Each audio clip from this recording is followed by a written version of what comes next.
കൊതുകു വളരുവാനിടമില്ലാതെ പരിസരം വൃത്തിയാക്കണേ. വീടും വളപ്പും പൊതുസ്ഥലങ്ങളും ശുചിയോടെന്നും തിളങ്ങണേ.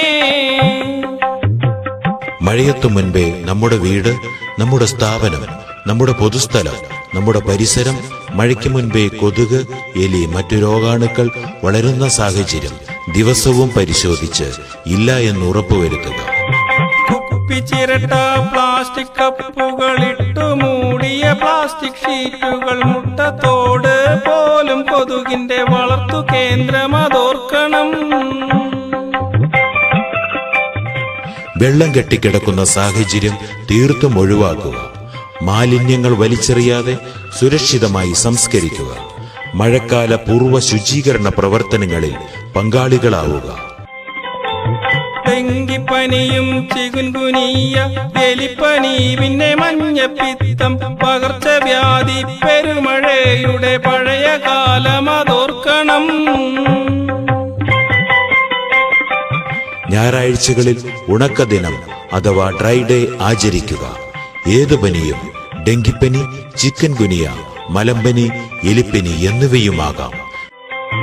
തിളപ്പിച്ചാറിയ കുടിവെള്ളം മാത്രം അതിഥികൾക്ക് നൽകണേ. വിളിച്ചു വരുത്തി മഞ്ഞപ്പിത്തം തിരിച്ചു നൽകരുതോർക്കണം. സ്വയം ചികിത്സയരുത്. രക്തപരിശോധനയ്ക്കും ചികിത്സയ്ക്കും ഏറ്റവും അടുത്ത പ്രാഥമിക ആരോഗ്യ കേന്ദ്രത്തെ സമീപിക്കുക. ബിരിയാണി ചെമ്പ് തുറക്കും മുമ്പേ കുടിവെള്ളം തിളച്ചാറണം. നിറം കലർത്തി തണുത്ത വെള്ളം കൊടുക്കും പണിയത് നിർത്തണം. മഴയെത്തും മുൻപേ നമ്മുടെ വീട്, നമ്മുടെ സ്ഥാപനം, നമ്മുടെ പൊതുസ്ഥലം, നമ്മുടെ പരിസരം മഴയ്ക്ക് മുൻപേ കൊതുക്, എലി, മറ്റു രോഗാണുക്കൾ വളരുന്ന സാഹചര്യം ദിവസവും പരിശോധിച്ച് ഇല്ല എന്ന് ഉറപ്പുവരുത്തുക. വേറെയാണു വിചാരമെങ്കിൽ നേരമായതു മാറ്റുവാൻ. വെറുതെ എന്തിന് തടി പിടഞ്ഞിട്ട് തല തല്ലി നാം കരയണം. വെള്ളം കെട്ടിക്കിടക്കുന്ന സാഹചര്യം തീർത്തും ഒഴിവാക്കുക. മാലിന്യങ്ങൾ വലിച്ചെറിയാതെ സുരക്ഷിതമായി സംസ്കരിക്കുക.